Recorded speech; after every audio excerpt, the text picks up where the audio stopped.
Praise the Lord.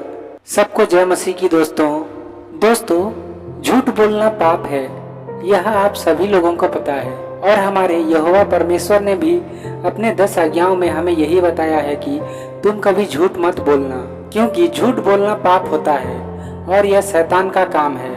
पर दोस्तों, आज पूरी दुनिया झूठ से भरी हुई है। आज हर व्यक्ति दूसरों से झूठ बोलता है, चाहे वो पैसों के लिए हो, चाहे अपने व्यक्तिगत मामलों से या बिजनेस के मामलों से। हर वक्त झूठ ही बोलते रहते हैं। देखिए, झूठ बोलने से आपको थोड़ी देर के लिए खुशी तो मिल सकती है, पर आपको ये जीवन भर खुशी नहीं दे सकती। क्या आपने यह जानने की कभी कोशिश की कि आपके झूठ बोलने से क्या परमेश्वर खुश हो सकते हैं?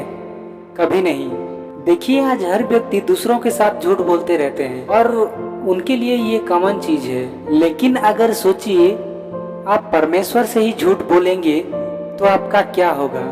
आइए हम बाइबल में से जानते हैं हनन्याह और उसकी पत्नी सफीरा के बारे में कि उन्होंने परमेश्वर के विरुद्ध क्या किया और उनका क्या हुआ। दोस्तों, यीशु के स्वर्ग चले जाने के बाद उनके शिष्यों तथा उनके समुदाय में जितने भी लोग थे, वे सभी एक मन और एक प्राण होकर रहते थे। किसी के मन में भी लोभ, लालच या बुरा मनोभाव नहीं था। और उस समुदाय के जो भी लोग अपने संपत्ति को बेचते थे, उससे जितना भी धन मिलता था वह सारा धन लाकर शिष्यों को देते थे और उस धन को जरूरत के अनुसार गरीबों में बांट दिया जाता था। तब उस समय हनन्याह नामक एक व्यक्ति ने अपनी पत्नी सफीरा के साथ मिलकर अपनी संपत्ति का एक भाग बेचा और उससे जितना भी धन मिला उसका एक भाग अपने पास रख लिया और बाकी एक भाग शिष्यों को ले जा करके दिया। तब पतरस ने उनसे कहा, हनन्याह, क्या तुम अपनी जमीन को इतने ही पैसों से बेचा था? तब उसने झूठ बोलते हुए कहा, जी हाँ प्रभु, हमने इतने में ही बेचा था। तब पतरस ने उनसे कहा, हनन्याह, यह क्या हुआ जो शैतान ने तुम्हारे हृदय में पवित्र आत्मा से झूठ बोलने का विचार डाला है? क्या बेचने से पहले वह जमीन तुम्हारा ही नहीं था? और बिक जाने के बाद भी क्या उस धन को तुम ही लोगों में बांट दिया नहीं जाता? तो फिर तुम्हारे मन में इस बुरे काम का विचार कैसे आया? तुमने मनुष्य से नहीं परंतु परमेश्वर से झूठ बोला है। यह शब्द सुनते ही हनन्याह भूमि पर गिर पड़ा और उसकी मौत हो गई। और कुछ युवाओं ने आकर उसे कफन में लपेटा और बाहर ले जाकर उसका अंतिम संस्कार कर दिया। इसके कुछ ही देर बाद उसकी पत्नी सफीरा आई, जिसे इस घटना के बारे में कुछ भी पता नहीं था। तब पेतरुस ने उनसे पूछा, क्या तुम दोनों उस भूमि को इतने में ही बेचे थे?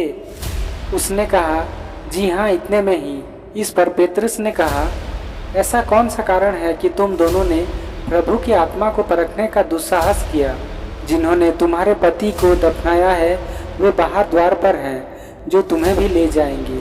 और तभी सफीरा भी पतरस के चरणों में गिर पड़ी और उसकी मौत हो गई। जब लड़के आए तो उसे मरा हुआ पाया, इसलिए उन्होंने उसे भी ले जाकर उसके पति के पास दफना दिया।